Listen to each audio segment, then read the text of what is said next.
ওয়ালাইকুম আসসালাম। কেমন আছি সবাই? শুনতে পাচ্ছেন?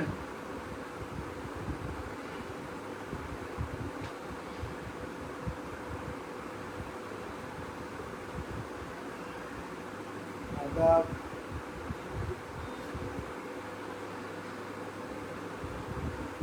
চলে আমরা শুরু করি তাহলে। কেমন আছি সবাই?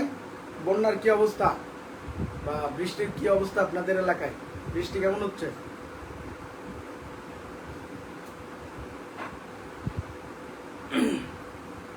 হ্যাঁ, ওজন স্তর পর্যন্ত হয়েছিল। Very good. হ্যাঁ, ওর পর থেকে শুরু করুন।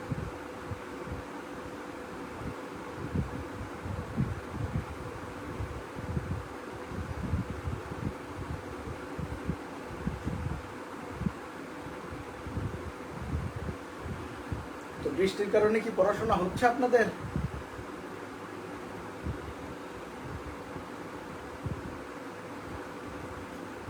ঠিক আছে, তাহলে চলেন আমরা শুরু করি।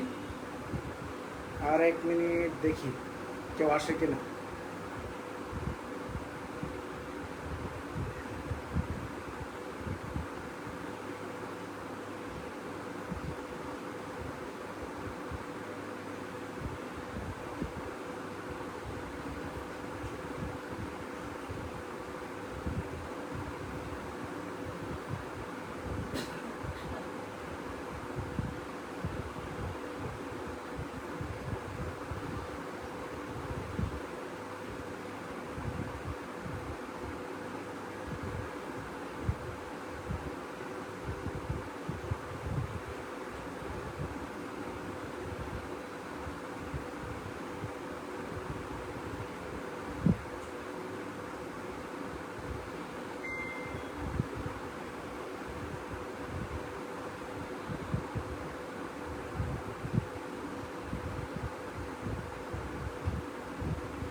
ঠিক আছে, তাহলে ওজন সম্পূর্ণটা হয়ে গেছে, তাই তো? ওজন সম্পূর্ণটা হয়ে গেছে। তাহলে আমরা ছিলাম বায়ুমণ্ডলের মধ্যে। বায়ুমণ্ডল পৃথিবীর চারপাশে 10,000 কিলোমিটার জুড়ে যে বায়ুর আবরণ রয়েছে সেটা হচ্ছে বায়ুমণ্ডল। আর এই বায়ুমণ্ডলের আমরা ট্রপোমণ্ডল করেছিলাম, স্ট্র্যাটোমণ্ডল করেছিলাম। এই স্ট্র্যাটোস্ফিয়ারের যে ওজোন লেয়ারটা আমরা দেখেছিলাম। ওজনের রং কি বলেন তো? ওজনের রং কি? ওজনের রং কি?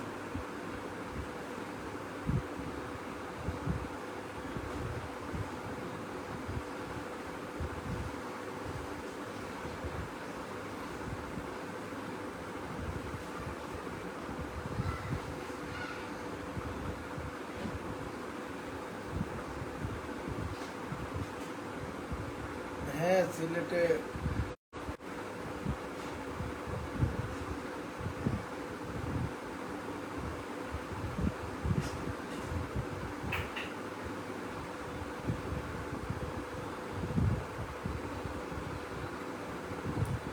ঠিক আছে। ওজনের রং কি? ওজনের রং গাঢ় নীল। আর গন্ধ কি? মাছের আইসের নাই। এই যে এখানে ওজন স্তর যে ধ্বংস হচ্ছে বা ফাটলের সৃষ্টি হচ্ছে, এটা কিসের জন্য বলতে পারেন? কিসের জন্য? ক্লোরিন না সিএফসি? কোন গ্যাস? ক্লোরিন আর সিএফসি কোনটা হবে? এটা অবশ্যই ক্লোরিন হবে। এই ক্লোরিনটাই যে O3 এর সাথে বিক্রিয়া করে এরকম ভাবে ভেঙে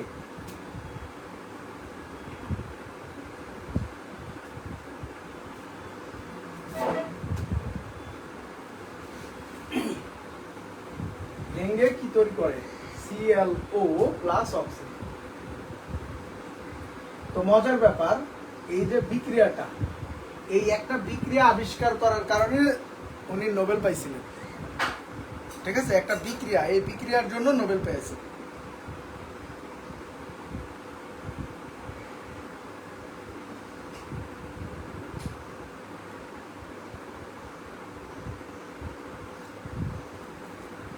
ওকে, ভেরি গুড, থ্যাংক ইউ। তাহলে বিক্রিয়ার জন্য কি নোবেল। তো যাই হোক, এরপরে আমরা এর পরের মণ্ডলটা কি হবে? ট্রপোমণ্ডল, স্ট্র্যাটোমণ্ডল, তারপরে কি মেসোমণ্ডল। তো মেসোমণ্ডল বা মেসোস্ফিয়ার, এখানে তাপমাত্রা অত্যাধিক, অনেক বেশি তাপমাত্রা অনেক বেশি, অনেক বেশি। এই স্তরে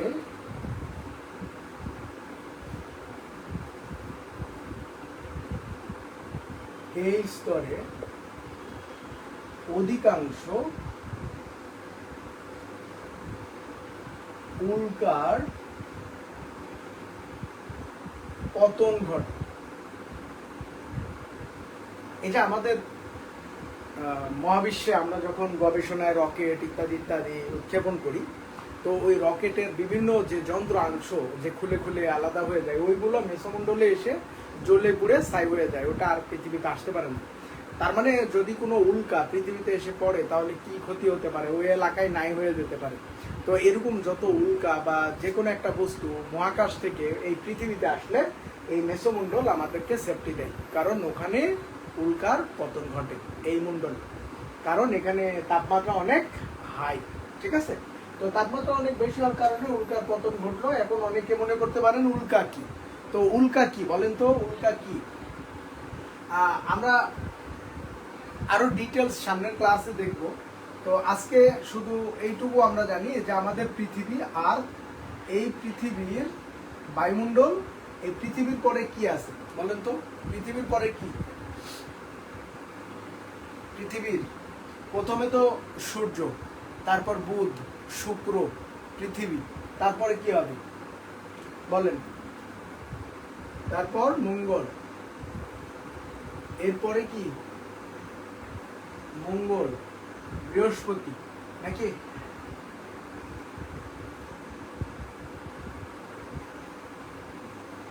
মঙ্গল, বৃহস্পতি, এই দুইটা গ্রহের মাঝখানে ছোট ছোট কিছু বস্তু দেখা যায়।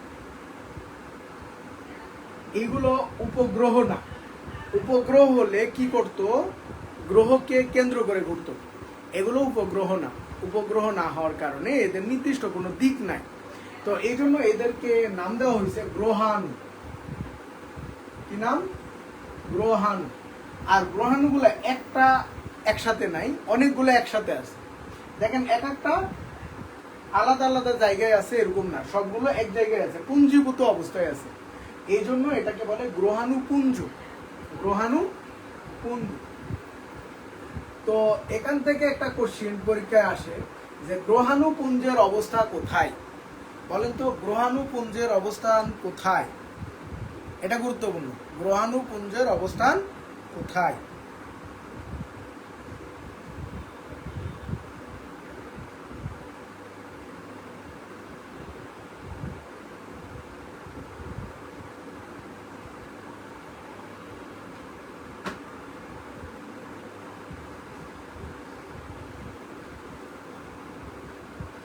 গ্রহাণুপুঞ্জের অবস্থান হচ্ছে মঙ্গল ও বৃহস্পতির মাঝে।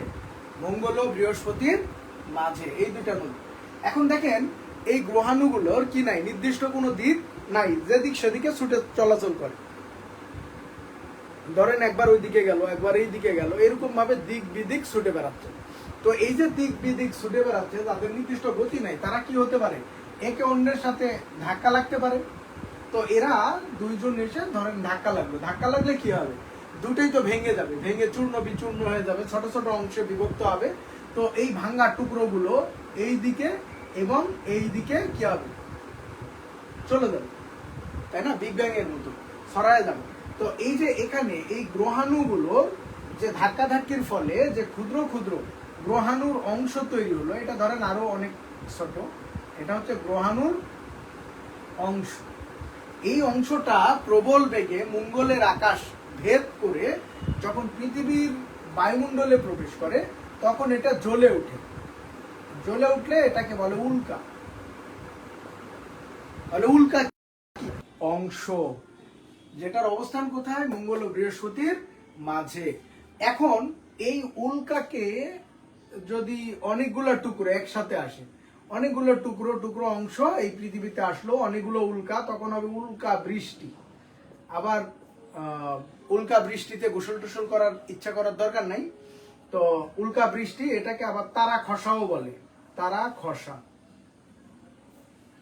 আপনারা মনে হয় দেখেছেন, কেউ দেখেছেন এটা তারা খসা?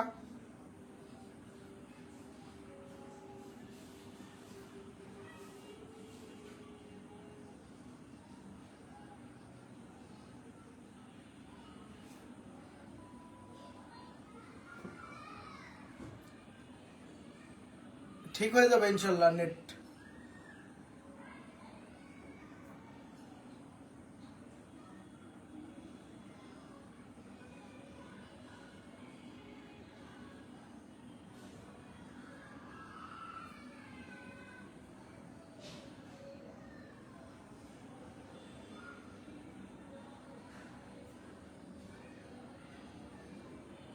ওকে, ঠিক আছে। তাহলে আমরা উল্কা বৃষ্টি দেখলাম,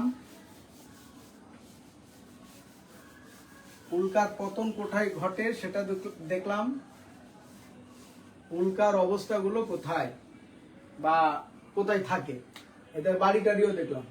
এরপরে আসেন, এরপরে তাপমণ্ডল, থার্মোস্ফিয়ার। এই থার্মোস্ফিয়ারের তিনটা অংশ আছে।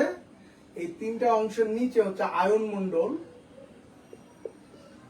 আয়ন মণ্ডল, এরপর ম্যাগনেটোমণ্ডল, ম্যাগনেটোমণ্ডল, আর একটা হচ্ছে এক্সোমণ্ডল। তো এই তাপমণ্ডলের তিনটা পড়ার দরকার নাই, একটা পড়লেই হবে, সেটা হচ্ছে আয়ন মণ্ডল। এক্সোমণ্ডল দেখা যাচ্ছে না, তো উপরে ম্যাগনেটোমণ্ডলের উপরে এক্সোমণ্ডল, তো তিনটা লিখে রাখলেন। তো আয়ন মণ্ডলে এই স্তর, মানে এই এখানে যে কণাগুলো আছে, পার্টিকেল গুলো আছে, সেগুলো আমাদের যে রেডিও ওয়েভ বা রেডিও সিগন্যাল ওটাকে প্রতিফলিত করে আবার পৃথিবীতে পাঠায় দেয়। তার মানে আমাদের যে স্যাটেলাইট কানেকশন, স্যাটেলাইটের যোগাযোগ ব্যবস্থা, এগুলো সব আয়ন মণ্ডলে কি হয়? ধাক্কা লেগে প্রতিফলিত হয়ে আবার পৃথিবীতে ফিরে আসে। তাহলে আমরা কি এখানে একটা কথাই লিখবো যে বেতার তরঙ্গ প্রতিফলিত হয়ে পৃথিবীতে ফিরে আসে। বেতার তরঙ্গ প্রতিফলিত হয়ে পৃথিবীতে ফিরে আসে।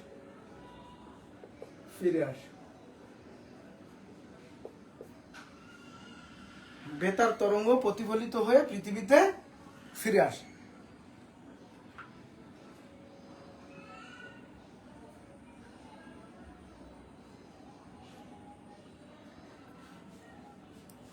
আর উপরে এই আয়ন মণ্ডলের উপরে দুইটা গ্যাস প্রধান, সেটা হচ্ছে হিলিয়াম প্লাস হাইড্রোজেন। হিলিয়াম ও হাইড্রোজেন এই দুইটা গ্যাস প্রধান।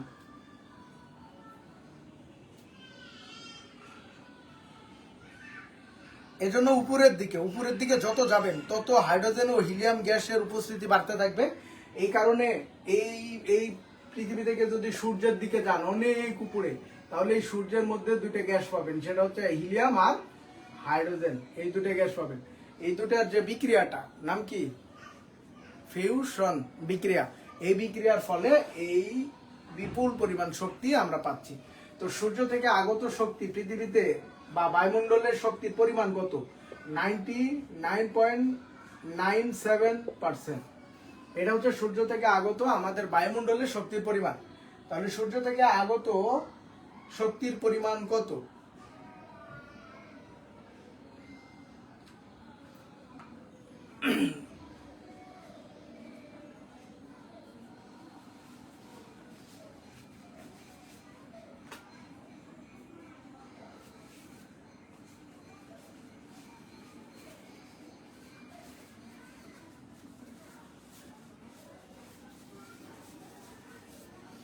ওকে,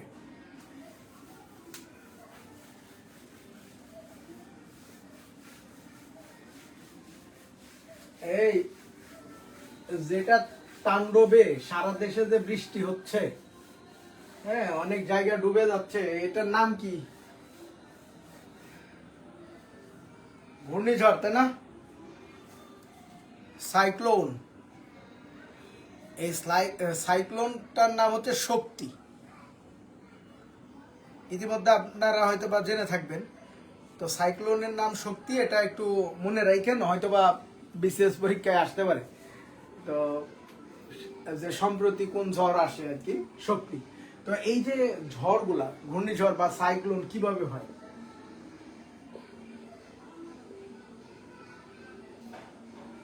সাইক্লোনটা হচ্ছে গভীর সমুদ্রে তৈরি হয় নিম্নচাপের ফলে।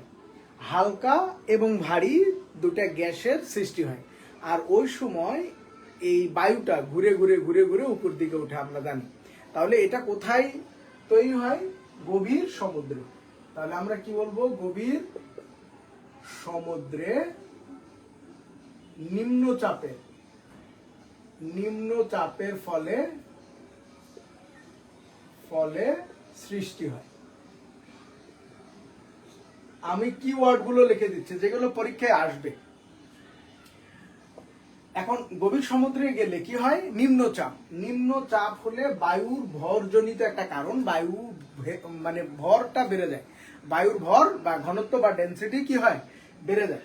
আর বেড়ে গেলে ওই জায়গায় এই যে এরকমের সৃষ্টি হয়। এটা এখানে দেখেন দুই ধরনের বায়ু আছে। একদম ভিতরে যদি যান তাহলে ভিতরের গুলা উষ্ণ উষ্ণ বা গরম, আর বাইরেরটা হচ্ছে শীতল শীতল বায়ু। এই দুই বায়ু মানে শীতল বায়ু যখন প্রবল বেগে ছুটে এখানে যায়, যাওয়ার পরে ভিতরে গরম হয়ে হালকা হয়ে উড়ে উপরের দিকে ওঠে। এই জন্য সাইক্লোনে যা পড়বে সব উঠে উপরের দিকে চলে যাবে। তাহলে বলেন তো কোথায় চাপ বেশি, বাহিরে না ভিতরে? চাপ বেশি কোথায়? চাপ বেশি হচ্ছে বাহিরে। বাহিরে চাপ সবচেয়ে বেশি সবচেয়ে বেশি। আর ভিতরে কি? চাপ কম, কারণ গরম বাতাস, চাপ তো কম লাগবেই। তো এই কয়েকটা তথ্য একটু মনে রাখবেন। হিলিয়াম হিলিয়াম আর হাইড্রোজেন,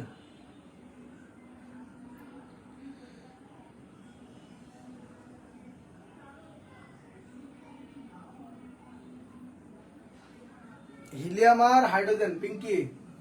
তো এখন আসেন, এই যে আমাদের সাগরে এটা তৈরি হয়ে এখন উপকূলীয় অঞ্চলে আশ্রে পড়বে। এখন উপকূলীয় অঞ্চলের অনেক দূর যখন চলে যায়, এইখানে সাইক্লোন চলে গেছে, এই জায়গায় গেলে শক্তি হারাবে, আস্তে আস্তে শক্তি হারাবে। কারণ কি? কারণ হচ্ছে এই যে শীতল বায়ু এবং উষ্ণ বায়ু বা গরম বায়ু, এই দুটা বায়ুর অভাবে। কারণ এখানে যখন ঘূর্ণিঝড় তৈরি হয়েছে তখন কিন্তু শীতল বায়ু এবং উষ্ণ বায়ু দুটাই সমুদ্র সাপ্লাই দিছে। আর যখন সমুদ্র থেকে দূরে চলে যাচ্ছে তখন সমুদ্র থেকে আর ওই শীতল বা উষ্ণ গরম এইগুলো কোনো বায়ু যেতে পারে না, যার কারণে আস্তে আস্তে উপকূলের বেশ কিছু দূর যাওয়ার পরে সাইক্লোন শক্তি হারায়। ঠিক আছে, উপকূলীয় কিছু দূর যাওয়ার পরে সাইক্লোন শক্তি হারায়। কারণ কি? এরকম একটা প্রশ্ন পরীক্ষায় আগে একবার আসছে। তাহলে কিসের কারণে শক্তি হারায়? সেটা হচ্ছে হালকা এবং ভারী বাতাসের অভাবে।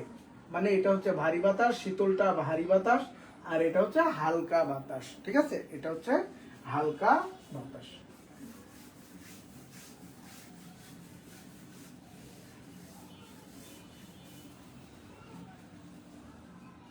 সুনামি কিভাবে উৎপত্তি হয়? সুনামি বানান টি দিয়ে লিখতে হয়, তাই না?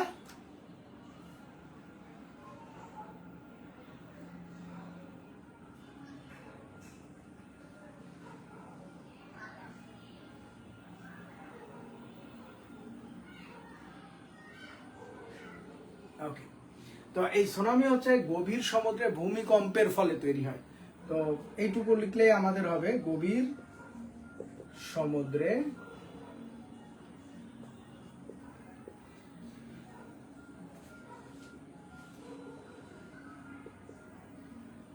ভূকম্পনের ফলে সৃষ্টি হয়। তো সবচেয়ে বেশি সুনামিটা হয় আমরা জানি জাপান, কারণ জাপানে সবচেয়ে বেশি কি হয়, ভূমিকম্প হয়।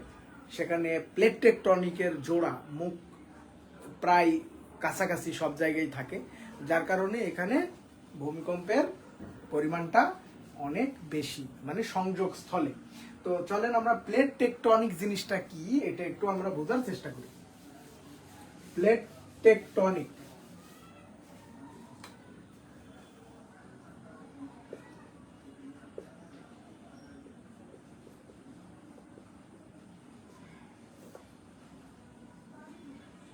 তো প্লেট টেকটনিকটা কি?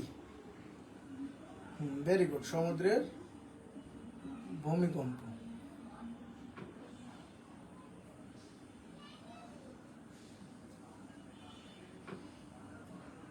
তার 1-2 দিন পরে আপনাদের সবাইরে মিস করব, আপনারা সবাই এক্স হয়ে যাবেন।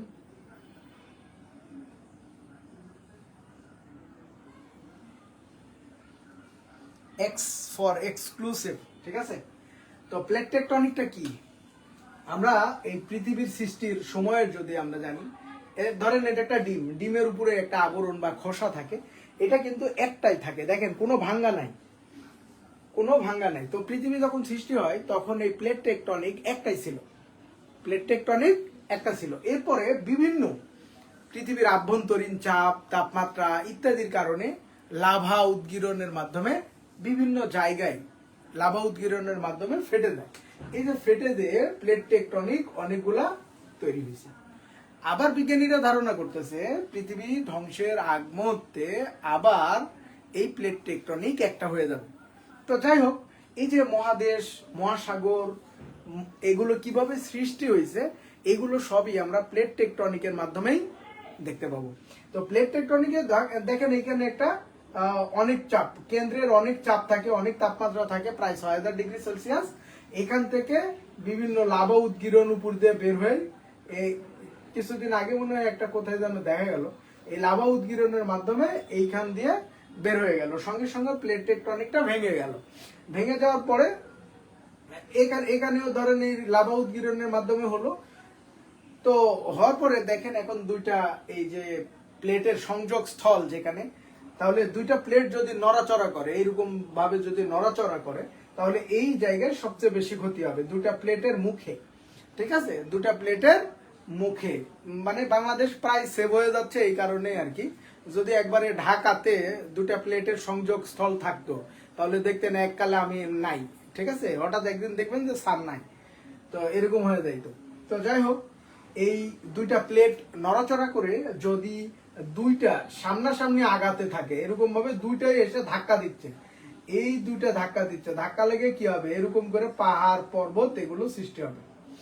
তাহলে দেখেন এই নড়াচড়া করলে ভূমিকম্প হচ্ছে, প্লেট টেকটনিকের নড়াচড়ার ফলে ভূমিকম্প, এরপরে আবার কি পাহাড় পর্বত সৃষ্টি, আবার কি অগ্নি উৎপাত, ভূমিধস, এই সবগুলাই মূলত এই প্লেট টেকটনিকের কারণে হচ্ছে।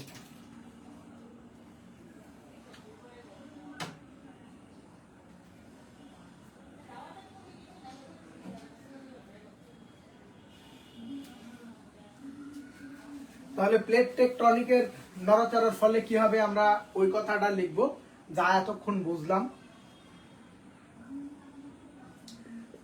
দুটি প্লেটের নড়াচড়া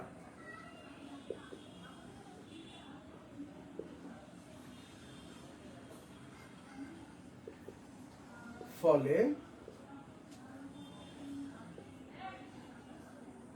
বিভিন্ন ভূতাত্ত্বিক ঘটনা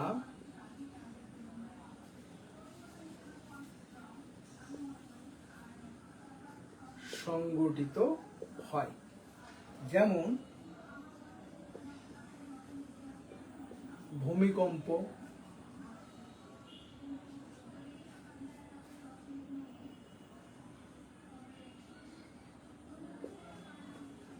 অগ্নি উৎপাত,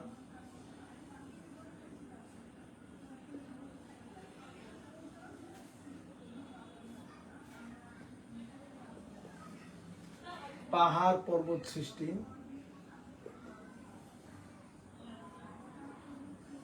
পাহাড় পর্বত সৃষ্টি। এরপরে কি? পাহাড় পর্বতের পরে পাহাড় পর্বত সৃষ্টি, মহাদেশ বা মহাসাগর সৃষ্টি হয়, সাগরের সৃষ্টি হয়।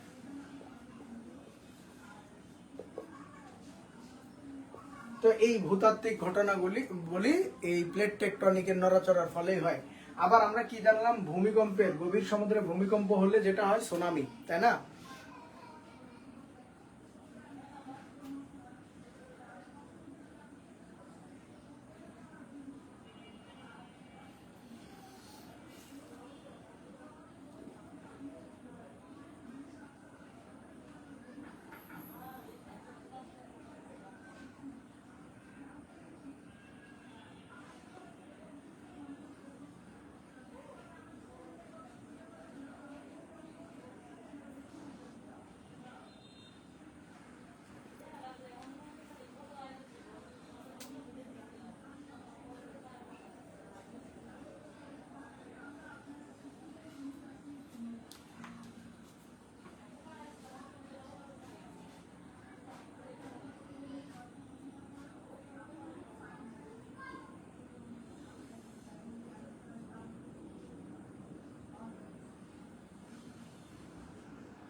তো চলেন আমাদের বায়ুমণ্ডলটা লাগবে। হ্যাঁ, বায়ুমণ্ডল।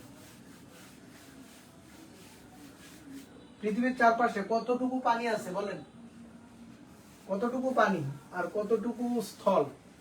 কতটুকু জল, কতটুকু স্থল?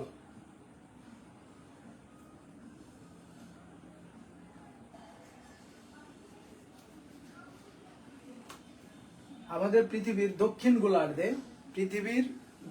গোলার্ধে আয়তনে 13,98,00,000 বর্গ কিলোমিটার, বা যা প্রায় 14 কোটি বর্গ কিলোমিটার, অথবা 71% জল রয়েছে। এই সম্পূর্ণটা বিভিন্ন নদী, সমুদ্র, তারপরে কি পুকুর, পুষ্করণী যা আছে, খাল বিল, সবগুলোতে এই পানিটা আছে। তো কিছু কিছু পানি আবার কোথায় আছে? বরফে পুঞ্জীভূত অবস্থায় আছে। আমরা যে খাই, যে ভূপৃষ্ঠের যে পানির পরিমাণ, এটা কিন্তু খুবই কম। তো আমরা যদি পানি এভাবে নষ্ট করতে থাকি, এককালে দেখা যাবে আমরা আর পানি পাবো না, পানি পান করার কোনো উপায় থাকবে না।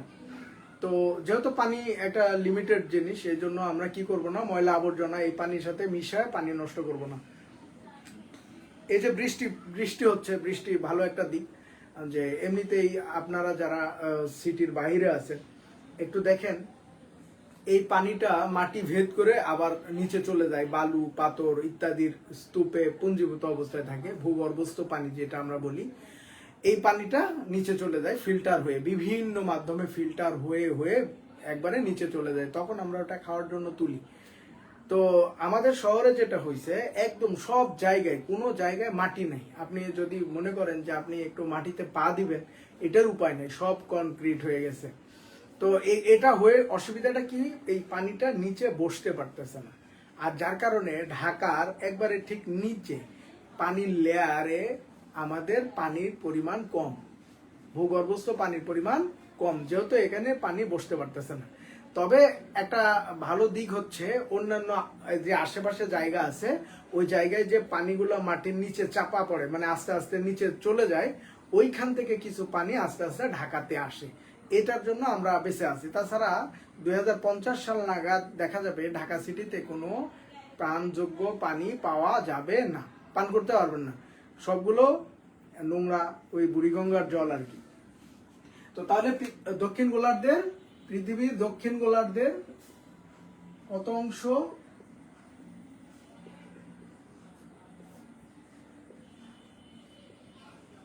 পৃথিবীর দক্ষিণ গোলার্ধের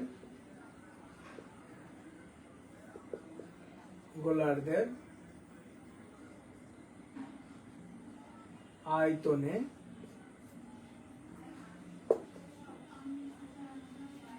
আচ্ছা আয়তনে পরে লিখি, গোলার্ধের 71% যা আয়তনে 13,98,00,000 বর্গ কিলোমিটার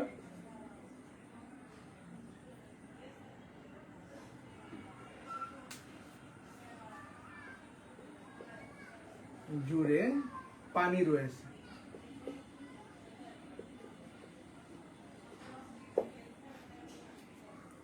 শুধু একটা হিসাব বলি, আমাদের যে সাগর, এই সাগরে মোটামুটি পানি আছে কত পার্সেন্ট? 97%। আর বাকিগুলা এই সাগরের পানি বাদ দিয়ে যে 3%, এই 3%-এর মধ্যে আবার 75 আছে বরফ হয়ে 2 মেরু অঞ্চলে।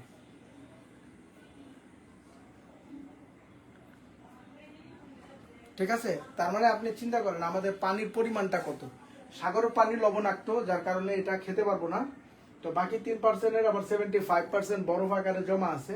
আর বাকি পার্সেন্টগুলা আমাদের এই যে খাল বিল, নদী নালা, ভূগর্ভস্থ, এইগুলো সব মিলে আছে।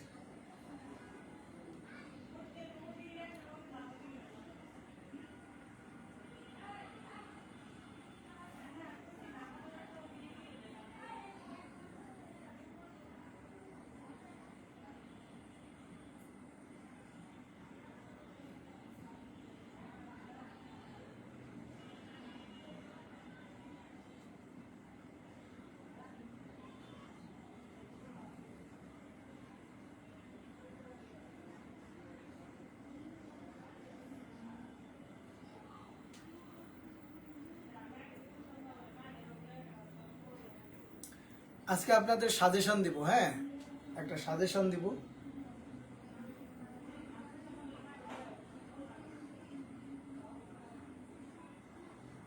আশা করি সাজেশনটা পরীক্ষার জন্য খুবই হেল্পফুল হবে এই ছুটির মধ্যে। যদিও আপনারা পড়বেন না, তারপরেও বিশ্বাস করলাম আপনারা পড়বেন।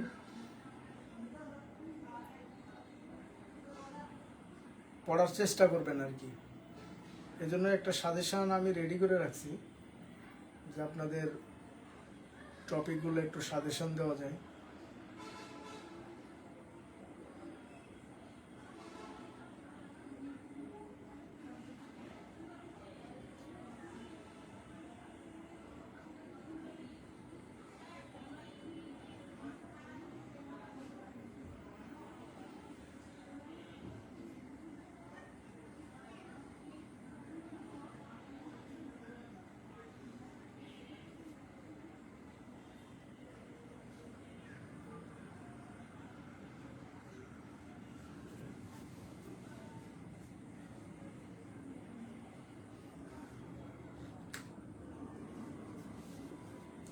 তো এখন আমরা একটু এই পরিমাণটা লিখি, কোথায় কতটুকু আছে এই পরিমাণটা পরীক্ষায় আসে। তাহলে প্রথমে সাগরে 97.5 একটু বাড়ায় দেন, এত থাকে। আর বাকি কত থাকে? তাহলে এখানে বাকি কত থাকে, কত পার্সেন্ট হবে?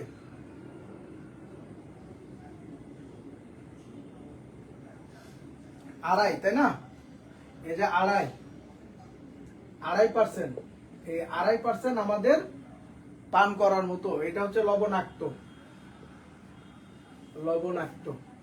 এটা খাইতে পারবেন না। এই 2.5%-এর বিভিন্ন ভাগ, 2.5%-এর বিভিন্ন ভাগ, যেমন ভূগর্ভস্থ পানি কতটুকু, এটা পরীক্ষায় আসা। ভূগর্ভ কতটুকু পানি ধারণ করে বলেন তো? ভূগর্ভ কতটুকু? ভূগর্ভস্থ পানি 0.68%, 0.68%, মানে 2.5-এর মধ্য থেকে আবার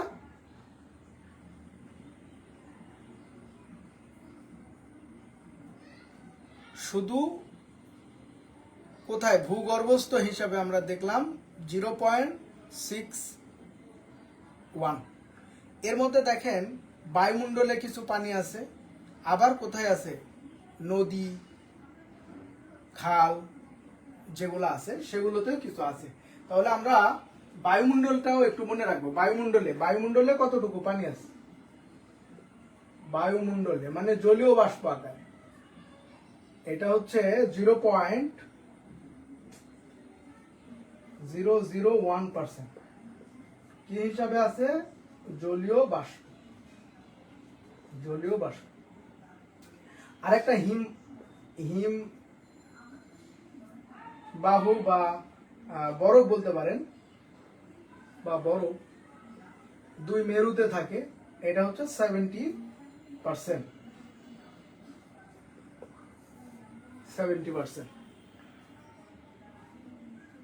আর নদী নালায় কত আছে? নদী নালা, খাল, বিল এখানে আছে 0.01%। এটা সহজে আমরা পাই, এই লবণাক্ত না আর কি, এই পানিগুলো আমরা সহজেই পাই, কিন্তু এটার পরিমাণ দেখেন কত, অনেক কম। তাও এটা যদি 100%-এর মধ্যে হইতো তাও হইতো, এটা তো 2.5%-এর মধ্যে, তাহলে এইটা সহজলভ্য কিন্তু খুবই কম। আবার ভূগর্ভস্থ পানি আস্তে আস্তে পানির লেয়ারটা আস্তে আস্তে কি হয়ে যাচ্ছে, নিচের দিকে নেমে যাচ্ছে। কারণ কি, আমরা পানি তুলতেছি, সেই হিসাবে পানি আর ভিতরে যাচ্ছে না। কেন যাচ্ছে না? ওই যে বিভিন্ন জায়গায় পাকা দালান কোঠা ইত্যাদি করে ফেলছি, আমরা কোনো মাটির স্পর্শে যাচ্ছি না, যার কারণে। আর বায়ুমণ্ডলের জলীয় বাষ্প আকারে আছে 0.001%, আর হিমবাহু বা বরফ আকারে 2 মেরুতে জমা আছে 70%। এই হচ্ছে আমাদের খাওয়ার মতো পানি। তাহলে আমরা এটার পরিমাণ খুবই কম, ভূগর্ভস্থের উপরে আমরা মোটামুটি আসি। যদি ভবিষ্যতে পানি না থাকে তাহলে মেরু অঞ্চলে যায় বরফ নিয়ে আসতে হবে, এরপরে সমস্যা। গ্লোবাল ওয়ার্মিং বা গ্রিন হাউস ইফেক্টের জন্য এই মেরু অঞ্চলের বরফগুলো গলে পানি হয়ে আবার লবণাক্ত পানিতে পড়তেছে, পড়ে সেই পানিটা আবার নষ্ট হয়ে যাচ্ছে। তার মানে এই পানি বরফ গলে যখন এখানে পড়বে এটা আর খাইতে পারবেন না, এই জন্য এটার পরিমাণ বাড়ছে। তাছাড়া 97%-ই ছিল, এটা আস্তে আস্তে বাড়তেছে। এই গ্লোবাল ওয়ার্মিং এর জন্য আরো বাড়তে বাড়তে যাই হবে সাগরে পড়বে, আর ওই পানি খাওয়ার মতো থাকবে না। তার মানে চিন্তা করেন আমাদের গ্লোবাল ওয়ার্মিং কি ধরনের ক্ষতি করতেছে। আর আমরা যারা পানি অপচয় করি তাদেরও এই বিষয়ে একটু খেয়াল রাখা উচিত, যে পানি আসলে লিমিটেড, অনেক বেশি না। আমরা খুব সহজে পাচ্ছি, কিছু কিছু দেশ বা কিছু কিছু অঞ্চল আছে যেখানে কোনো পানি নেই, খাওয়ার পানি নাই, তারা বুঝে যে পানির আসলে দাম কি। আর আমরা তো পানি একবারে টিউবওয়েল থেকে নিয়ে আসলাম, একটু গরম হয়েছে আর খাওয়া যাবে না, দূর আবার নিয়ে আসি, ঠান্ডা পানি খেতে হবে, তাই না? এভাবে আমরা পানি নষ্ট করতেছি, পানির অপচয় করতেছি।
হ্যাঁ, নতুন পুরাতন না, যে কোনো জিনিসই পড়তে পারেন, পরীক্ষার 8 দিন পর্যন্ত পড়তে পারেন।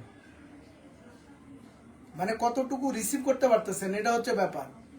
আর যদি মনে হয় যে না আমার এক্স ছাড়া ভাল লাগে না, তাহলে পড়ার দরকার নেই। ঠিক আছে? আচ্ছা, আমরা এই পৃথিবী থেকে বাইরে হয়ে চলে গেলাম। আমরা এখন চলে যাব সৌরজগতে,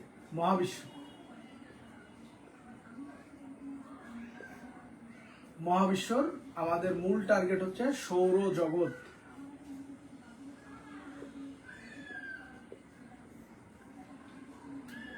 সৌরজগৎ, এই সোলার সিস্টেম থেকে পরীক্ষায় প্রশ্ন আসে। তার আগে এই সোলার সিস্টেমটা কোথায় অবস্থিত আমরা একটু জানি। মিল্কি ওয়ে গ্যালাক্সি, তাই না? মিল্কি ওয়ে গ্যালাক্সি বা আকাশগঙ্গা। আমাদের যে সোলার সিস্টেম এটা অবস্থিত হচ্ছে মিল্কি ওয়ে গ্যালাক্সিতে। আর মিল্কি ওয়ে বা আকাশগঙ্গা এখানেই আমাদের মূলত বসবাস। তো এটা তাহলে আমাদের গ্যালাক্সি, গ্যালাক্সির ভিতরে সৌরজগৎ। সৌরজগতের আন্ডারে আমাদের কি আছে? আর্থ, পৃথিবী, এইখানে আমরা বসবাস করি। তো এটার আকার কেমন বা কত বড় হতে পারে, এটা যদি আমরা হালকা একটু গবেষণা করি, তাহলে আমাদের এই যে বোর্ডে যে ডটটা দেখতেছেন, হয়তোবা এটা দেখা যাচ্ছে না, এই ডটটা হচ্ছে, এই ডটেরও ছোট আমাদের গ্যালাক্সি মিল্কি ওয়ে। এই মিল্কি ওয়ে গ্যালাক্সিটা এই ডটের মতো দেখতে। তাহলে ওই ডটের ভিতরে পৃথিবী গ্রহ কোথায় আছে, আবার ওই পৃথিবীর নির্দিষ্ট জায়গা, নির্দিষ্ট এরিয়া যেখানে আপনার বসবাস।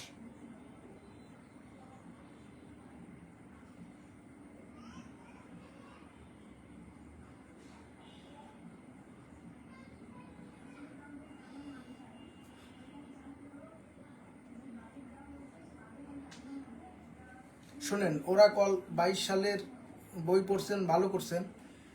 আমার মনে হয় না যে বিজ্ঞানের জন্য ওরাকল সবচেয়ে ভালো।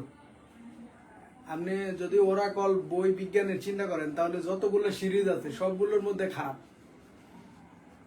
এই সিরিজের একটা বই দেখবেন, ইয়া মোটা একটা বই, ওটা শেষ করতে আপনার জীবন জৈবন শেষ হয়ে যাবে। আবার কিছু ভাষাগত কিছু ব্যাপার স্যাপার আছে যেগুলো থেকে কমন একটু কম পড়ে, মানে কি ওয়ার্ড বেসিসে লেখা না, যার কারণে একটু সমস্যা হয়। তো যাই হোক, পড়তেছেন পড়েন, সমস্যা নেই। আর মিল্কি ওয়ে গ্যালাক্সি পৃথিবী, আর আমাদের এই যে ডটের মতো দেখতে যে জিনিসটা, এগুলো সবগুলো যদি অনেকগুলো গ্যালাক্সিকে এক করেন, তখন হবে গ্যালাক্সি মণ্ডলীয় মেঘ, তখন একটু বড়। এখানে কম করে হলেও 110 বিলিয়ন এরকম সোলার সিস্টেম আছে। মানে প্রত্যেকটা গ্যালাক্সিতে একটা করে সোলার সিস্টেম যদি চিন্তা করেন, তাহলে আপনি একটু চিন্তা করেন কতগুলা গ্যালাক্সি মিলে একটা গ্যালাক্সি মণ্ডলীয় মেঘ তৈরি হয়, তারপরে ক্লাস্টার তৈরি হয়। মানে আমাদের পৃথিবী কিন্তু এখানে নাই, এখানে সব গ্যালাক্সির হিসাব। তারপরে ক্লাস্টার, এরকম করে আস্তে আস্তে আস্তে আস্তে বড় হয়ে এই যে পৃথিবীটা, মানে আমাদের যে ইউনিভার্সটা, এটা হচ্ছে আমাদের বোর্ডে। আমাদের টোটাল বোর্ড যদি আমরা কল্পনা করি, তাহলে এটা হচ্ছে একটা ইউনিভার্স। এটা একটা ইউনিভার্স। আর এই ইউনিভার্সের পরে বিজ্ঞানীরা চিন্তা করতেছে যে এইরকম অনেক ইউনিভার্স আছে, যেটাকে বলে মাল্টিভার্স। তো মাল্টিভার্সের পরে বিজ্ঞানীরা আরো কিছু গবেষণার মাধ্যমে চিন্তা করতেছেন যে আসলে মাল্টিভার্সের চেয়েও আরো কিছু আছে, সেটা হচ্ছে সুপারভার্স। তো এরকম ভাবে আমরা শুধু ইউনিভার্সে না, মাল্টিভার্সে যদি কল্পনা করি, সুপারভার্সে বাদ দিয়ে, তাও আমরা কোথায় অবস্থান করতেছি একটু চিন্তা করেন। আর একটা গ্যালাক্সি থেকে একটা গ্যালাক্সির দূরত্ব কত? সর্বনিম্ন আমাদের যে মিল্কি ওয়ে গ্যালাক্সি বা আকাশগঙ্গা, এই আকাশগঙ্গা থেকে অ্যান্ড্রোমিডা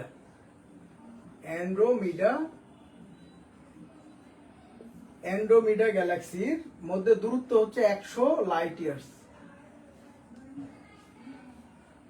100 লাইট ইয়ার্স, 100 আলোকবর্ষ। আলো 1 বছরে যে পথ অতিক্রম করে সেটাকে 1 লাইট ইয়ার্স বলে। এরকম 100 লাইট ইয়ার্স দূরে আমাদের প্রতিবেশী সবচেয়ে নিকটতম গ্যালাক্সি, তাহলে যদি বলা হয় সবচেয়ে নিকটতম গ্যালাক্সি কোনটি, সবচেয়ে নিকটতম গ্যালাক্সি কোনটি, সেটা হচ্ছে অ্যান্ড্রোমিডা গ্যালাক্সি। আর আমাদের আকাশগঙ্গা বা মিল্কি ওয়ে থেকে এর দূরত্ব কত? মিল্কি ওয়ে থেকে এর দূরত্ব হচ্ছে 100 লাইট ইয়ার্স। তাহলে দেখেন আমাদের পৃথিবীতে যদি জায়গার অভাব পড়ে, আমরা চাইলে কিন্তু একটু দূরে যেতে পারি। একটু দূরে কোথায় কোথায় যেতে পারি? আমরা মঙ্গলে যেতে পারি, অথবা ওইদিকে ওই আছে, নেপচুন আছে, তাই না, প্লুটো আছে, ইউরেনাস আছে, এইগুলোতে যেতে পারি। আর মজার ব্যাপার হচ্ছে ইউরেনাসের পরে সবগুলো গ্রহেতে মোটামুটি আপনি হীরার বৃষ্টি পাবেন। তার মানে যে একটু দূরের গ্রহগুলো আছে, আমাদের যে 8টা গ্রহ, এই 8টা গ্রহের একটু শেষের দিকে যাবেন, তাহলে সেখানে পাবেন হীরার বৃষ্টি। তার মানে চিন্তা করেন, আমরা হীরার জন্য বিয়ে শাদী হচ্ছে না অনেকের, এটা খুবই আসলে সেন্সিটিভ একটা বিষয়। তো তারা চাইলে একটু অন্য গ্রহে যে হীরার বস্তা নিয়ে চলে আসতে পারেন, কারণ অন্য গ্রহে ইউরেনাসে কি হয়, হীরার বৃষ্টি হয়। ইউরেনাসে হীরার বৃষ্টি হওয়ার মূল কারণ হচ্ছে এখানের প্রধান গ্যাস হচ্ছে মিথেন। আর মিথেন যেহেতু গ্রিন হাউস ইফেক্ট গ্যাস, ওইটা বায়ুমণ্ডলটাকে গরম করে। আস্তে আস্তে এত তাপমাত্রা হয় যে তাপমাত্রায় এখান থেকে কার্বন আলাদা হয়ে হীরাখণ্ডে রূপান্তর হয়।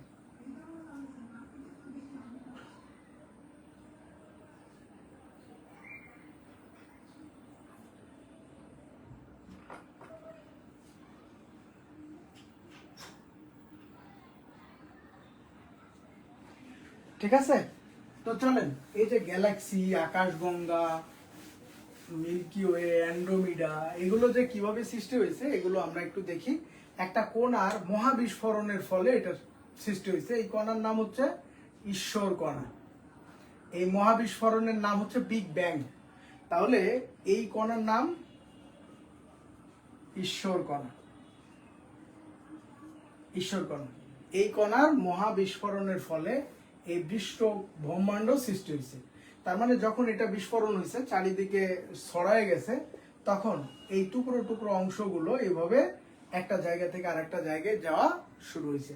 এখন দেখেন সময়ের সাপেক্ষে এই দুইটা বস্তুর যদি dx 0 এই ডিস্টেন্সটা থাকে, যে দূরত্ব 10 কিলোমিটার, আস্তে আস্তে দেখেন সময়ের সাপেক্ষে এই দুইটা বস্তুর মধ্যে পরিমাণ অনেক বেড়ে গেছে।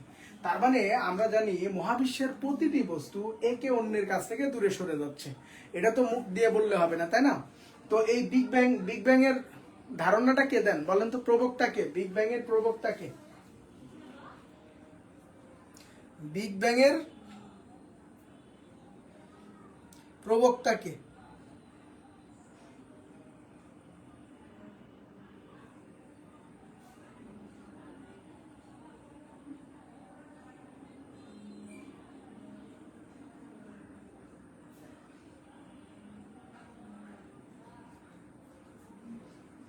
এই বিগ ব্যাং এর প্রবক্তা কে? জি ল্যামেটার, মনে থাকবে? জি ল্যামেটার উনি বিগ ব্যাং তত্ত্ব দেন। বিগ ব্যাং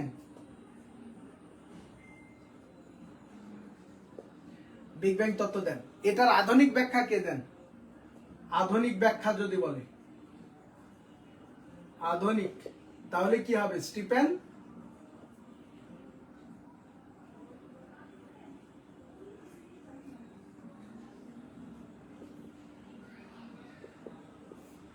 তো স্টিফেন হকিংস কে ছিলেন? একজন পদার্থবিদ ছিলেন, পদার্থবিদ। আর এটা 37 BCS এ আসা একটা কোশ্চেন ছিল। এখন বলেন তো এই স্টিফেন হকিংস কবে মারা যায়? এই ডেটটা কে বলতে পারবেন? পড়াইছিলাম, স্টিফেন হকিংস কবে মারা যান?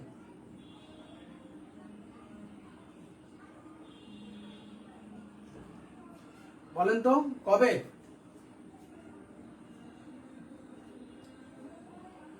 কবে মারা যায়?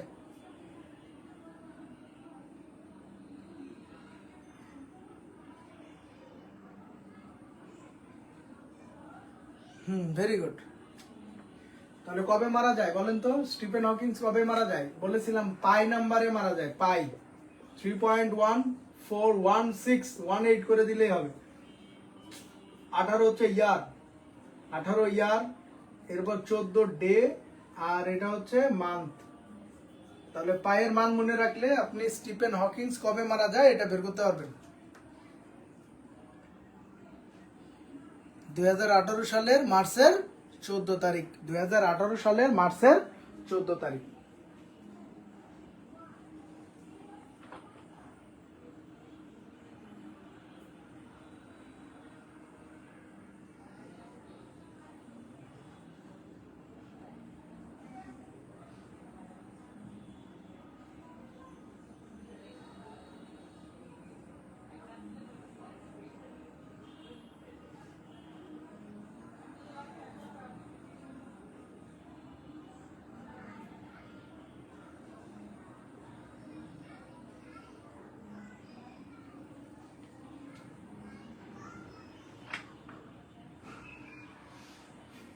তাহলে যেহেতু মুরব্বী মানুষ, এই প্রতিবন্ধী ছিল, এর একটা রোগ ছিল, তো আপনারা হয়তো বা জানেন এই স্টিফেন হকিংস এই বিরল রোগের কারণে আস্তে আস্তে বাক শক্তিটা হারিয়ে ফেলে।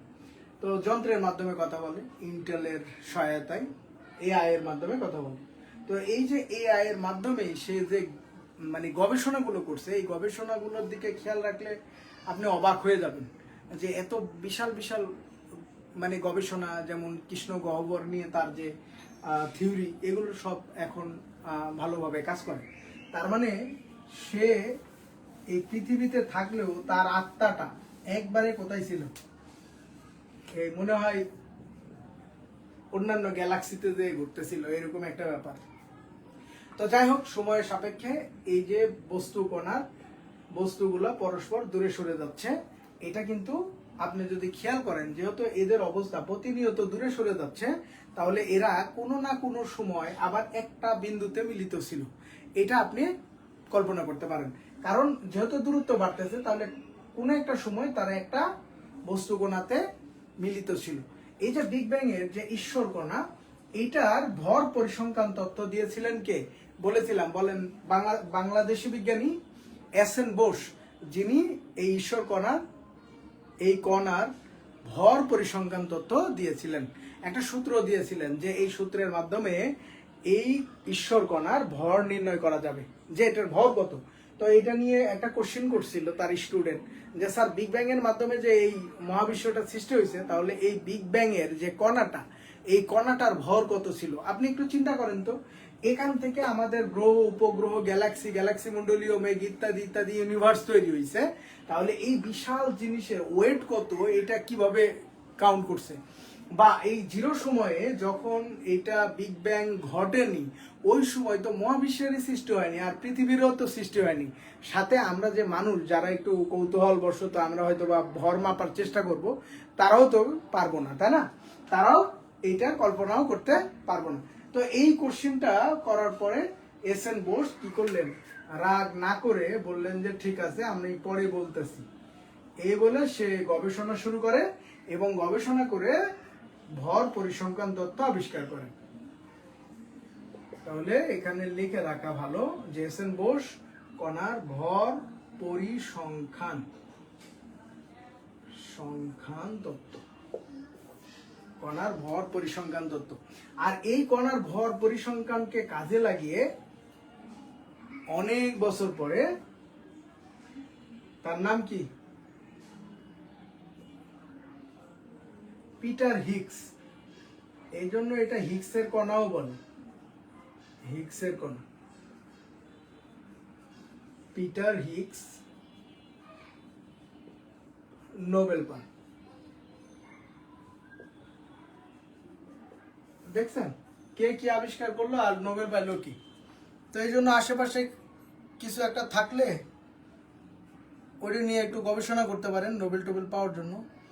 বা নোবেল টোবেল দরকার নাই, নোবেল কে নেই, তাই না? এরকম একটা অনেক সময় একটা ভাব থাকে যে নোবেলের দরকার কি।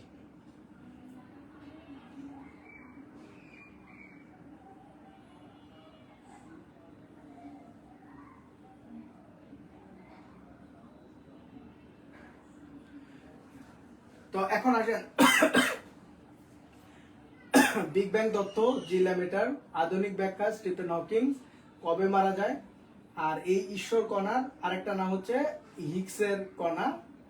তো হিগস পার্টিকেল কেন বলা হলো, এই পিটার হিগস নোবেল পাইছে, এটা নিয়ে গবেষণা করছে। আর গবেষণা যে ইকুয়েশন দিয়ে করেন সেটা হচ্ছে কণার ভর পরিসংখ্যান তত্ত্ব, এটা দেন এস.এন. বোস। কিন্তু এস.এন. বোস প্র্যাকটিক্যালি কোনো কিছু না দেখানোর জন্য তিনি থিওরিটিক্যাল হওয়ার কারণে তিনি নোবেল পান নাই। তো যাই হোক, এরপরে এই মহাবিশ্বের প্রতিটি বস্তু একে অন্যের কাছ থেকে দূরে সরে যাচ্ছে। এটা তো মুখে মুখে বললে হবে না, এটা যিনি প্রথম লক্ষ্য করেন তার নাম এডউইন হাবল। এডউইন হাবল এই হাবলা বিজ্ঞানী প্রথম মহাবিশ্ব সম্প্রসারণশীল এটা ব্যাখ্যা করেন। তার মানে এডউইন হাবল টেলিস্কোপের মাধ্যমে তিনি লক্ষ্য করেন এই মহাবিশ্বের প্রতিটি বস্তু একে অন্যের কাছ থেকে দূরে সরে যাচ্ছে। তাহলে এই মহাবিশ্ব প্রতিনিয়ত সম্প্রসারণশীল। তাহলে এটা যেহেতু এটা আস্তে আস্তে বাড়তেছে, সম্প্রসারণশীল, কণাগুলোর মধ্যে দূরত্ব বাড়তেছে, গ্যালাক্সি থেকে গ্যালাক্সির দূরত্ব বাড়তেছে, তাহলে ওরা কোনো একটা সময় একটা বস্তু কণাতে মিলিত ছিল যেটা এই বিগ ব্যাংকে সাপোর্ট করে। তো বিগ ব্যাংকে নতুন করে সাপোর্ট করার জন্য আরেকটা গবেষণা চলে আসলো এডউইন হাবলের, সেটা হচ্ছে মহাবিশ্বের প্রতিটি বস্তু একে অন্যের কাছ থেকে দূরে সরে যাচ্ছে। এটা একটু মনে রাখেন, হ্যাঁ, মহাবিশ্বের প্রতিটি বস্তু একে অন্যের কাছ থেকে দূরে সরে যাচ্ছে। এটা কে প্রথম লক্ষ্য করেন? Edwin Hubble. তার নামে একটা টেলিস্কোপ আছে যেটাকে বলে হাবলীয় টেলিস্কোপ। তো এই টেলিস্কোপে বিভিন্ন রকমের পার্টিকেল ভেদ করে কোনো বস্তুর ছবি তোলা যেত না, এটা একটা লিমিটেশন ছিল। তো রিসেন্ট আরেকটা এটার আপডেট চলে আসছে, সেই আপডেটের নাম হচ্ছে James Webb telescope. James Webb telescope এই টেলিস্কোপটা মূলত ইনফ্রারেড রে ব্যবহার করার কারণে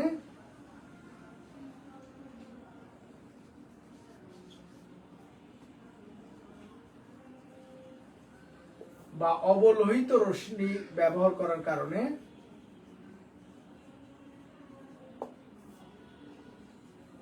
হাবল টেলিস্কোপকে ওভারকাম করে এবং মহাবিশ্বের বিগ ব্যাং এর কাছাকাছি সময়ের একটা ছবি তুলতে সক্ষম হয়। এটা আপনারা দেখছেন জেমস ওয়েব টেলিস্কোপ নিয়ে হালকা একটু দেখতে পারেন কবে জেমস ওয়েব টেলিস্কোপ পাঠানো হয়, ঠিক আছে, ওইটা যে কি কি কাজ করে, এর অবদান কি, এগুলো একটু জেমস ওয়েব টেলিস্কোপ নিয়ে পড়বেন। হাবল টেলিস্কোপ না পড়লেও চলবে, কারণ এটা মুরব্বী হয়ে গেছে, বুড়া হয়ে গেছে, তাহলে বাদ দেওয়া যেতে পারে। তো যেগুলো এখন রিসেন্ট সেগুলো নিয়ে গবেষণা করতে হবে, ঠিক আছে। গবেষণা মানে একটু নতুন নতুন আপডেট তথ্যগুলো জানতে হবে, বিজ্ঞানের যেই অবদানগুলো, যেগুলো আবিষ্কার, এগুলো নিয়ে একটু চিন্তা করতে হবে আপনার, যে কোনটা কি আবিষ্কার হলো, এটার কাজ কি, এই জিনিসগুলো। তো তাহলে আমরা এখন দেখলাম মহাবিশ্বের সৃষ্টি রহস্য, সাথে আমাদের এখন লাগবে মিল্কি ওয়ে গ্যালাক্সির ভিতরে সৌরজগৎ। সৌরজগৎটা কি এটা নিয়ে আমরা একটু লিখি। সৌরজগৎ, সোলার সিস্টেম।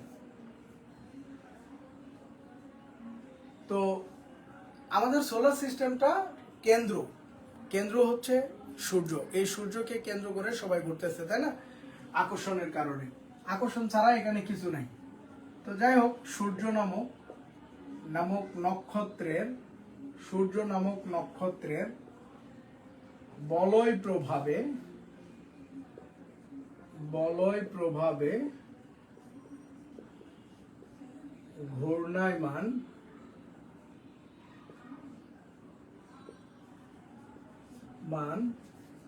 গ্রহ, উপগ্রহ, গ্রহাণুপুঞ্জ,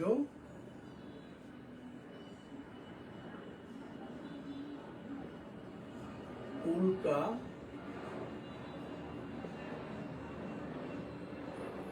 ধূমকেতু,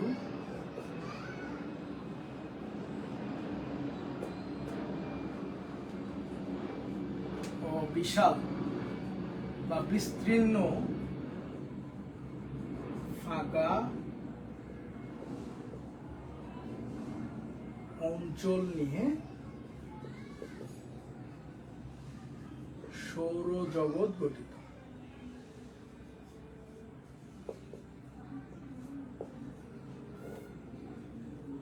এই সোলার সিস্টেমের উপাদানগুলো এখানে বলে দেওয়া আছে। দেখেন তো, গনে গনে বের করেন তো সোলার সিস্টেমের উপাদান কয়টা।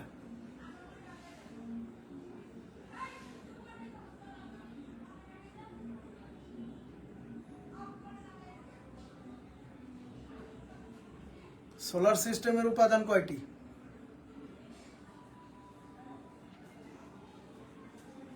কুইক, এটার আনসার দেওয়া লাগবে সবার।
এই কয়টা?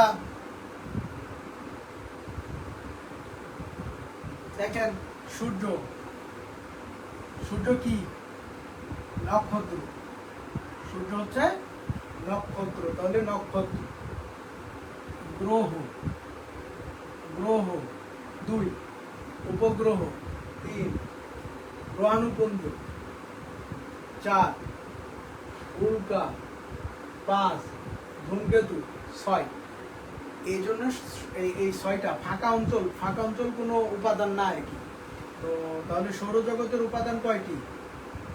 সৌরজগতের উপাদান 6টি। সৌরজগতের উপাদান 6টি। কয়টি? 6টি। এই 6টি লেখেন, 1 2 3 4 করে 6টা লেখেন।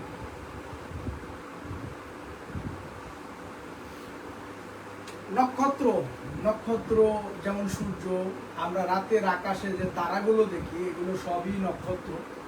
যত তারা আমরা রাতের আকাশে দেখি প্রত্যেকটাই এক একটা সোলার সিস্টেমের এই সূর্যের মতো প্রত্যেকটা জল করে জ্বলতেছে। নক্ষত্র বা তারারা আলো সৃষ্টি করতে পারে, আলো তৈরি করতে পারে। এছাড়া অন্য কোনো গ্রহ, উপগ্রহ কোনো শক্তি তৈরি করতে পারে না। ঠিক আছে, শুধু শক্তি তৈরি করতে পারে কে? নক্ষত্র। যেমন সূর্য, এই সোলার সিস্টেমের যে শক্তি, এই টোটাল শক্তিটাই সূর্য থেকে আসে, সূর্য থেকে তৈরি হয়েছে। তাহলে সূর্য নামক নক্ষত্র, নক্ষত্রের বলয় প্রভাবে ঘূর্ণায়মান গ্রহ, উপগ্রহ, গ্রহাণুপুঞ্জ, উল্কা, ধূমকেতু ও বিশাল ফাঁকা অঞ্চল নিয়ে সৌরজগৎ গঠিত। তাহলে উপাদান কয়টি? 6টি। এই 6টা উপাদান নিয়ে আপনার পড়তে হবে। প্রথমে নক্ষত্র দিয়ে পড়েন। তো নক্ষত্র বলে সবচেয়ে নিকটতম নক্ষত্র কোনটি? এটা পারা উচিত, এটা এক্স কোশ্চেনে আসা।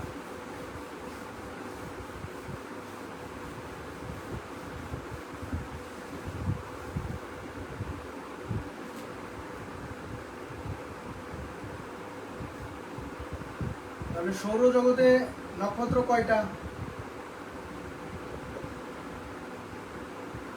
নক্ষত্র 1টি। কোনটা সেটা? সূর্য। এরপর সবচেয়ে নিকটতম, সবচেয়ে নিকটতম, সবচেয়ে নিকটতম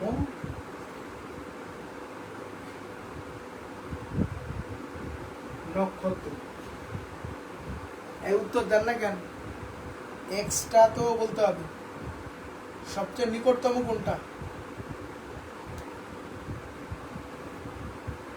প্রক্সিমা সেন্টারয়েড।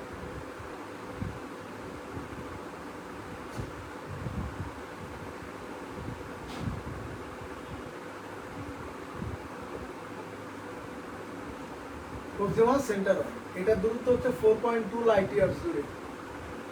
লাইট ইয়ার্স মানে আলোর গতিতে গেলে আপনি 4.2 আলোকবর্ষে সময়ে এটাকে পেয়ে যাবেন। সবচেয়ে উজ্জ্বলতম নক্ষত্র কোনটা?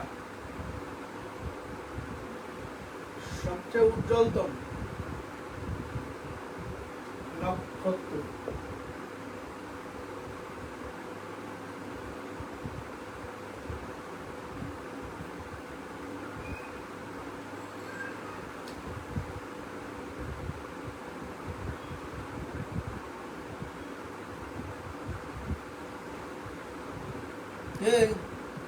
এই খাদিজা, বুধ কি নক্ষত্র?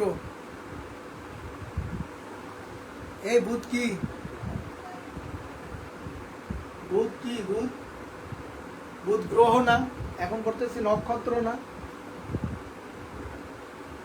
নক্ষত্রের বলয় প্রভাবে ঘূর্ণায়মান, এরপরে আমরা গ্রহ নিয়ে পড়ব।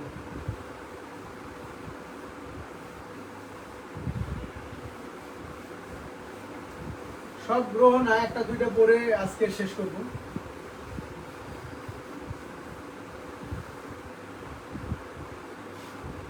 তাহলে গ্রহ কয়টা? 8টি, তাই না? 8টি। এই 8টি এই সৌরজগতের পাশে, মানে সূর্যকে কেন্দ্র করে ঘুরতেছে। একদম সূর্যের কাছে নিকটতম হচ্ছে বুধ। বুধ গ্রহ, বুধ সূর্যের কাছাকাছি থাকে, নিকটতম। তাহলে সূর্যের নিকটতম হচ্ছে বুধ। যেহেতু সূর্যের কাছাকাছি থাকে, এই কারণে সূর্য এবং বুধের মধ্যে ভালোবাসা অনেক গভীর।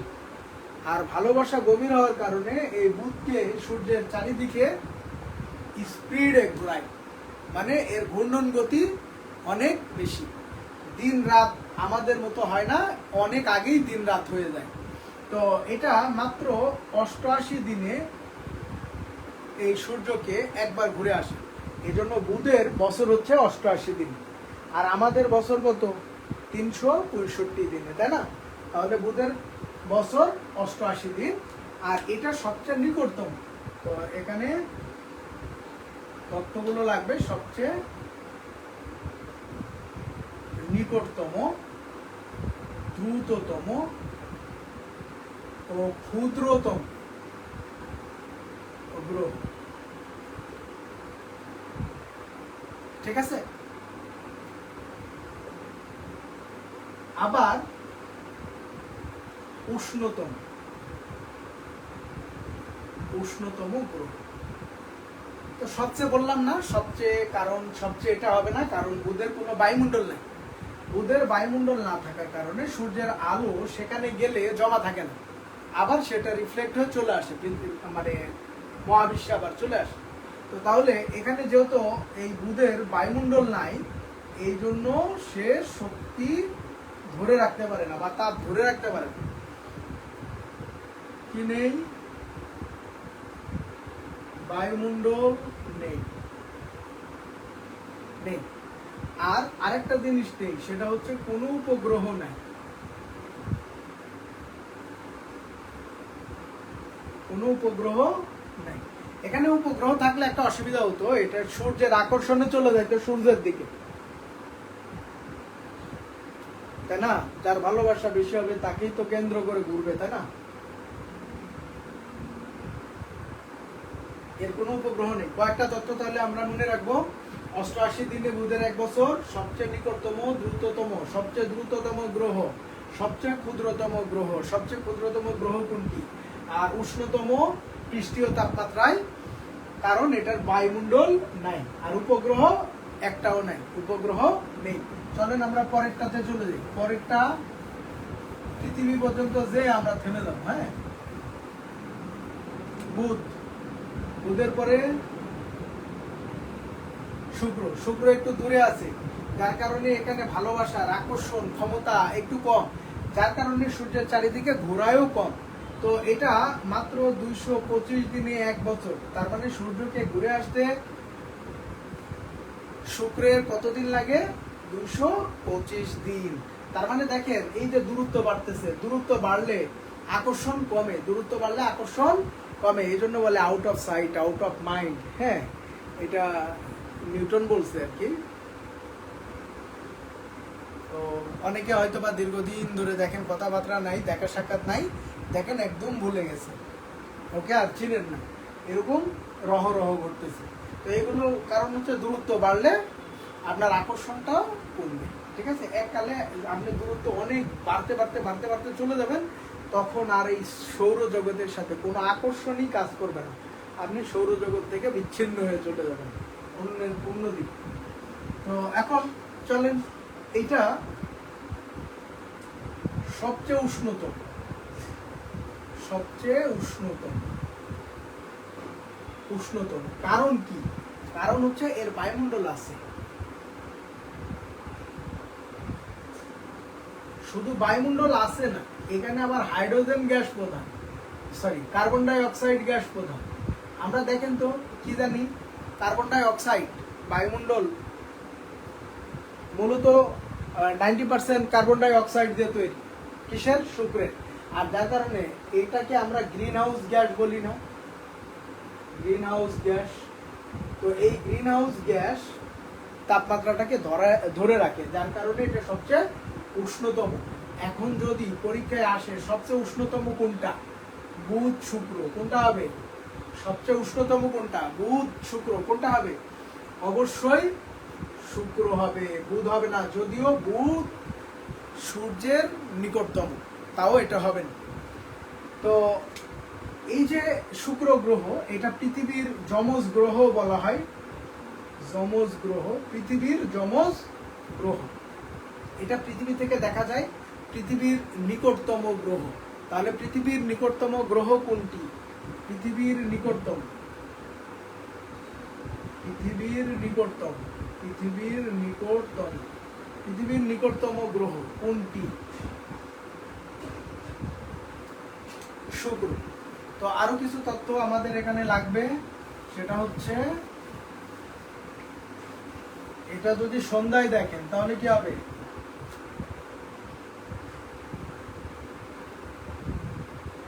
সন্ধ্যায় দেখা গেলে সন্ধ্যাতা,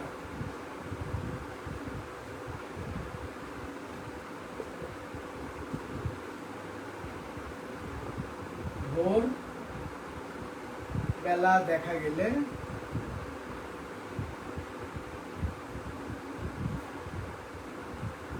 শুকতারা, আর মাঝরাতে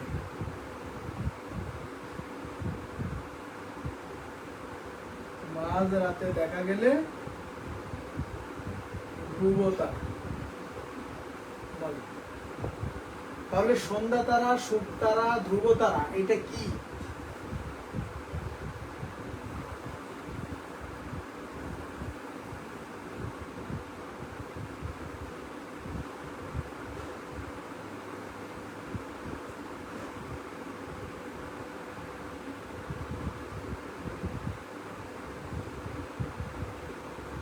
তাহলে সন্ধ্যায় দেখা গেলে সন্ধ্যা তারা, ভোর রাতে গেলে এটা শুকতারা, আর মাঝরাতে হলে ধ্রুবতারা। তাহলে সন্ধ্যা তারা, শুকতারা, ধ্রুবতারা, এগুলো হচ্ছে সব শুক্র গ্রহ, এটা কোন তারা না।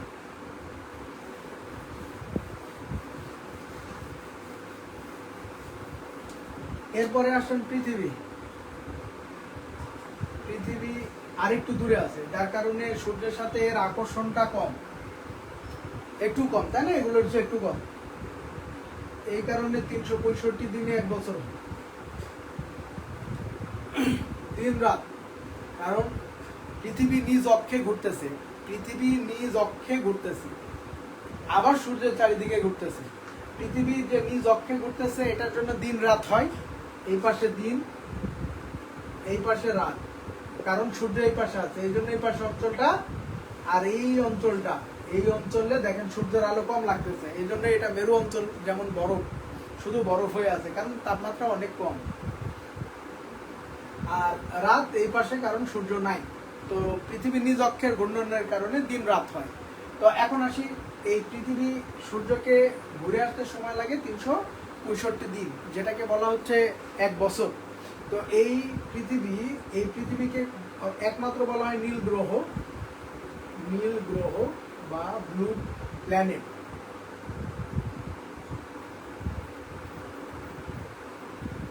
এটা বসবাস উপযুক্ত একটা। ও শুক্রের আরেকটা তথ্য এটা বলা হয়নি, উপগ্রহ নেই, শুক্রের উপগ্রহ নেই। আর পৃথিবীর উপগ্রহ আছে। উপগ্রহ কয়টি? একটি, সেটা কি? চাঁদ। আজ থেকে মাত্র 400 কোটি বছর আগে ওই যে মঙ্গল বৃহস্পতির মাঝের একটা বস্তু যে পৃথিবী থেকে ধাক্কা লাগে আর পৃথিবী থেকে কিছু অংশ বের হয়ে চলে যায়, আর যার কারণে এই চাঁদটাকে আমরা দেখতে পাচ্ছি। তার মানে চাঁদের সৃষ্টি বেশি দিন না, এই 400 কোটি বছর। তো তার আগে চাঁদ নিয়ে কেউ গান গায়নি, চাঁদ দেখা দেখিও হয়নি। তো এখন এসে বাঙালিরা চাঁদ দেখা দেখি, চাঁদে জমি কিনা ইত্যাদি সব করতেছে। বইয়ের নামে জমি কিনে কোন বাঙালি প্রথম, এরকম পরীক্ষার জন্য গুরুত্বপূর্ণ, তাই না? তো যাই হোক, বইয়ের জন্য কিনছে, বউরে খুশি রাখার জন্য আর কি। তো চলেন আমরা এরপরে মঙ্গল, বৃহস্পতি, এরকম ভাবে শনি, এগুলো আমরা সামনের দিনে পড়বো। আজকে এই পর্যন্তই থাক, কারণ আমি একটু প্রেশারে আছি আর কি। বিশেষ কারণে একটু লেখালেখি ইত্যাদি ইত্যাদির জন্য একটু প্রেশারে আছি। তো আজকে আর পড়াবো না, এখান থেকে পৃথিবীর পর থেকে আমরা নেক্সট ক্লাসে পড়বো। তো আপনারা সবাই ভালো থাকবেন, সুস্থ থাকবেন। আল্লাহ হাফেজ।